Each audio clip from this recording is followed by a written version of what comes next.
Jaga mulutmu. Suatu hari di sebuah toko, beneran aku tuh orangnya kalau ngomong apa adanya aja, nggak ada yang aku tambahin apalagi aku kurangin, ujar Bawid agar berbisik penuh penekanan. Kami bertiga menyimak cerita Bawid dengan serius. Rasanya udah dingin di lorong toko mulai terasa semangit menusuk. Jadi semua orang yang berani sama dia bakalan berakhir seperti itu, bah. Tiba-tiba enggak sadarkan diri berhari-hari terus begitu bangun langsung jadi idiot, tanya Kak Diana tak kalah serius. Bawid hanya mengungguk, jantungku terasa semakin keras terdegup. Eva mencoba merapikan dudukannya yang semakin merapat ke arahku. Aku juga bisa merasakan detak jantungku Eva yang tak kalah kencang. Pak, kamu kenapa? Takut ya? Godaku mencarikan suasana. Iyalah, lagian kalian ini bukannya cerita yang lucu-lucu, malah cerita yang aneh-aneh, gerutnya. Hujan turun semakin deras meskipun kami berada dalam gedung, suara petir yang menyabar masih dapat kami dengar. Sekali punduk kami saling bersinggungan karena terkejut. Nis, ujar Kak Diana. Apa, Kak Diana? Kok manggil aku mukanya serius banget? Tanyaku heran. Raut wajah Kak Diana seketika memucat. Kami berempat duduk semakin rapat. Kamu kan bisa memilih maksud makhluk halus. Masa kamu nggak tahu kalau tokonya dia punya penglaris? Tanya Kak Diana. Bulu punduk meremang. Tiba-tiba angin dingin berhembus perlahan ke arahku. Sial, sepertinya aku mulai merasakan sesuatu. Aku nggak merasa apa-apa kok, Kak. Mungkin toko Badewi memang menggunakan penglaris, tapi nggak sampai panggil jin pelaris yang kayak kita lihat di Google barusan kan, ucap ragu. Coba deh kamu lihat tampangnya Mbak Dewi, mukanya aja polos begitu. Masa iya dia yang manggil jin pelaris? Kalau mau juga bosnya dong yang pakai jin pelaris, ujar Kak Diana. Ngomong apaan sih kamu lah? Berarti benar dong firasat kita-kita. Toko Mbak Dewi memang pakai jin pelaris kan? Suhut Bawid. Aku terdiam dan mencoba untuk mengingat kembali. Rasanya memang beberapa kali aku melihat bayangan hitam besar berdiri tempat di depan toko Badewi, tapi aku pikir itu hanya bayangan Badewi saja yang juga memiliki postur tubuh yang besar aneh. Ya, kalau memang dia pakai jin penglaris berarti harus ada tumbalnya dong. Siapa tumbalnya? Tanya Kadian. Kami terdiam saling memandang dan berpikir sejenak. Udah bubar, toko sepi malah cerita setan. Rengek Eva sambil berdiri meninggalkan kami yang masih serius berpikir. Pokoknya Nis, kamu harus hati-hati, kayaknya dia lagi mengincar tokomu deh, ujar Bawin sambil menunjuk ke arahku. Hahaha, coba aja kalau dia berani, sumbarku sambil berdiri dan masuk kembali ke toko. Nis sudah mau pulang, suara itu mengagetkanku. Entah kenapa sapaan hari ini terasa begitu dingin dan aneh. Aku mencoba menenangkan diri sebelum akhir berbalik dan membalas sapaan dengan ramah.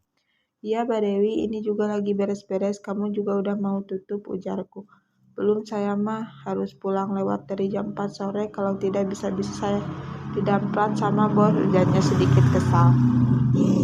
Kalau begitu saya duluan ya, Mbak Dewi, ujarnya sambil berlalu. Tunggu dulu, teriaknya. Ia menghampiriku spontan. Aku mencoba mengatur degup jantungku yang tiba-tiba menjadi tak karuan. Rasanya takut untuk menatap matanya secara langsung. Hati-hati Nis, di jalan suka licin kalau hujan begini, ujar Mbak Dewi. Aku mengangguk. Ia meletakkan tangannya ke pundakku sebelum aku pergi. Dingin, hujan masih saja mengguyur Jakarta. Entah sudah beberapa lama hujan baru muncul kembali. Udara dingin seketika menyeliputi Jakarta yang sedari kemarin tertutup debu. Mataku sudah sayu. Aku pun memilih untuk bergulat dengan bantal dan selimut segera mungkin. Tiba-tiba aku terbangun dan mendapati diriku berada di sebuah goa yang begitu gelap. Rasanya ini seperti mimpi. Mana mungkin aku berada di tempat seperti ini?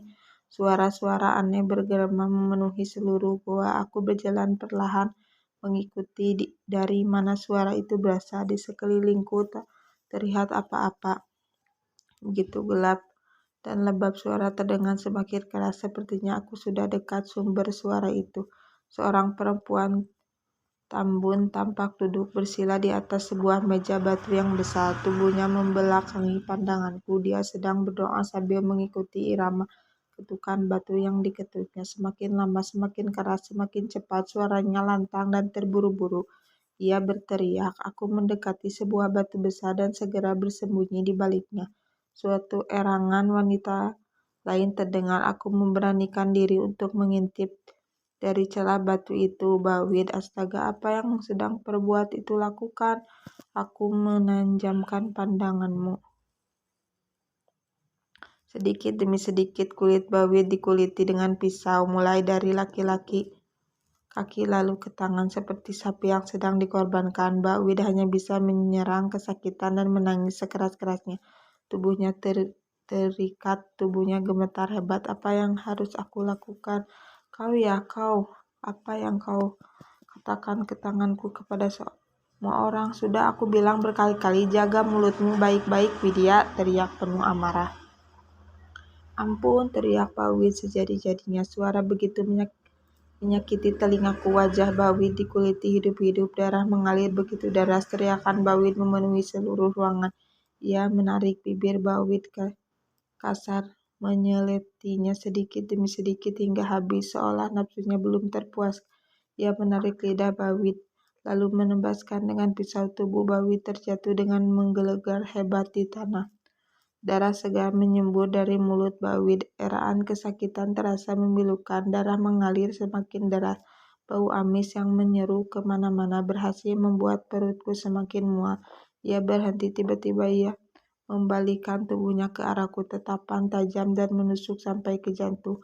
Aku menarik tubuhku perlahan, berusaha lari, tetapi kedua kaki ini terasa begitu lemas. Sekarang giliranmu, anak sok berani, kau akan menjadi tumbalku selanjutnya, teriaknya.